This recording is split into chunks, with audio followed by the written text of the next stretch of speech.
What's up guys, Noah's Cards here, and today I'll be doing a video on what I'm going to be sending to PSA here within the next week or so. It's stuff I've been sitting on for a while, so it's time to get it to PSA. I was going to wait for a deal like when they had the January special for the new year when it was like 15 bucks a card I think to grade. But I'll just have to send these into the $20 level, which is fine because it's a little bit higher end than I normally send into PSA for these bulk services. But without any further ado, let's just get right into it. Start with this nice Joe Montana old school out of 1,000. Does have Jake Plummer here on the back, but looks really cool. Centered, everything pretty clean. Has a shot at a 10. Nice card there. This Akeem Beam team. I only have a couple bucks into. Most of these were bought from like bulk lots, so I don't know how much individually I have into them. But anyways, Beam team. It's got a little mark here up top. So it'll probably be a 9, which I'd be stoked about. An 8 would be a break-even point, I figure. I think they'll sell for about 30 bucks or so. But a 9 would be pretty good money on that.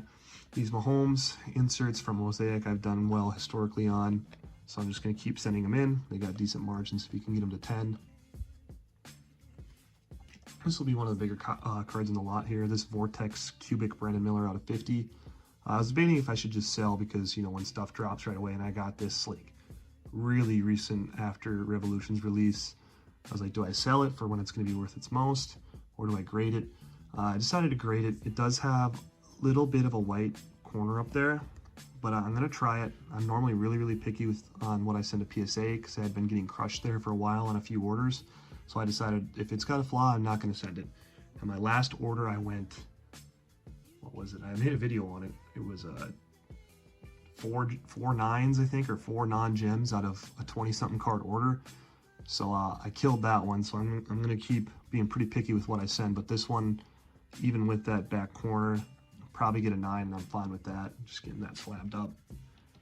You got to be careful nowadays, because with lower end cards, if you 9, you might not make your money back, or you won't make your money back. When it's a little higher end, you're a little safer, but just a word for caution. If it's lower end, you really got to make sure it's nice. This is a clean copy of a Peterson Finest rookie. Like these, I'm fine with 9s. I'll probably break even on. But this one, I hope, has a really good shot to gem.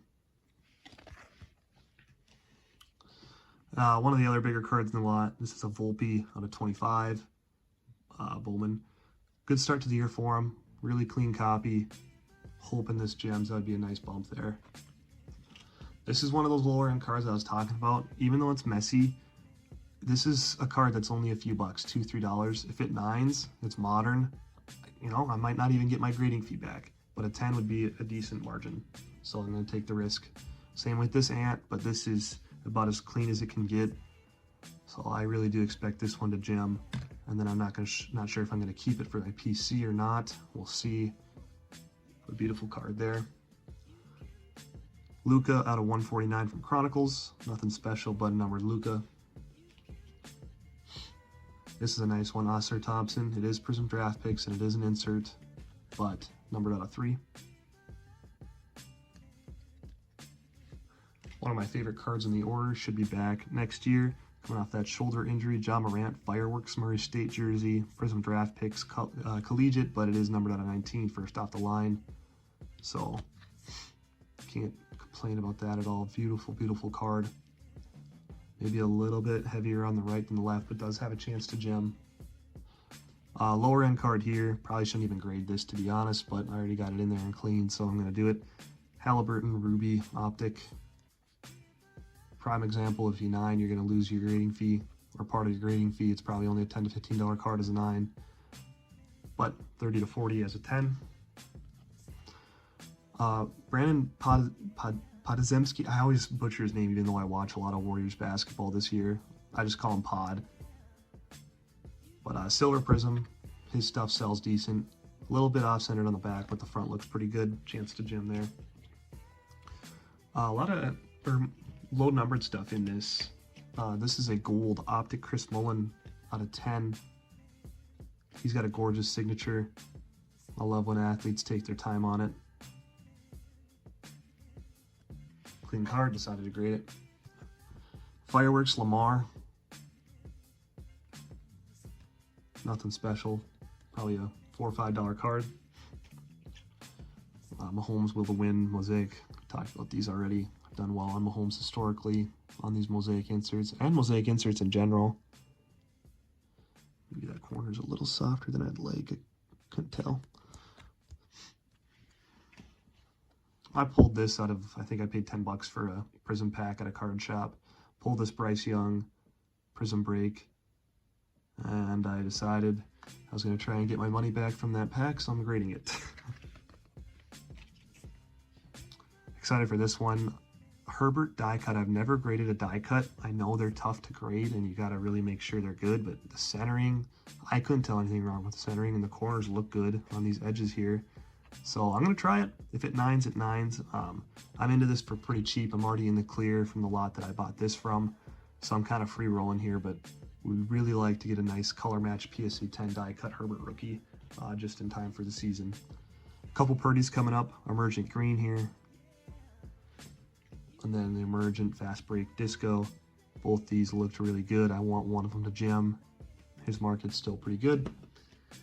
And then we'll end it with some interesting cards here.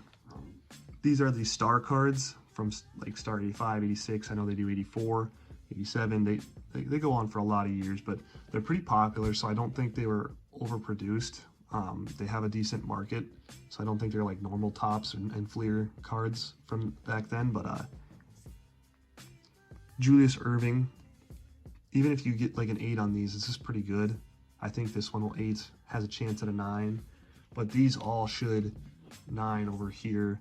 Dale Ellis, it doesn't have to be a big name, but I've graded these before and have done well on them, so I'm just going to continue to kind of keep that same thought process. Sam Perkins I've graded before and gotten like 50 or 60 bucks for a 9 from one of these star cards, and I'm only into these for not even $1 a piece, I'd say. Brad Davis. And the last one, and the last card that I will be submitting is this Mark Aguirre star 86. So that's the thought process there. Keep your eyes out for them if you ever see them at a show. If they're in good shape, pick them up. If not, don't pick them up if it's a name you don't recognize, but higher end names do still sell. Like I've sold creased star cards of Larry Bird for $6, $7 still. So pick them up if you see bigger names, but even those lower end ones, they might not be common names, but people who watch basketball in the 80s would know every single one of these players. So I'm going to send them to grading and we'll see what happens. But yeah, those are the 26 cards I'll be sending. Let me know which one's your favorite. I'm hoping for a gem rate of 65%. I think I'd be pretty happy with that. Not including the star cards, I should say. But yeah, appreciate you guys for tuning in.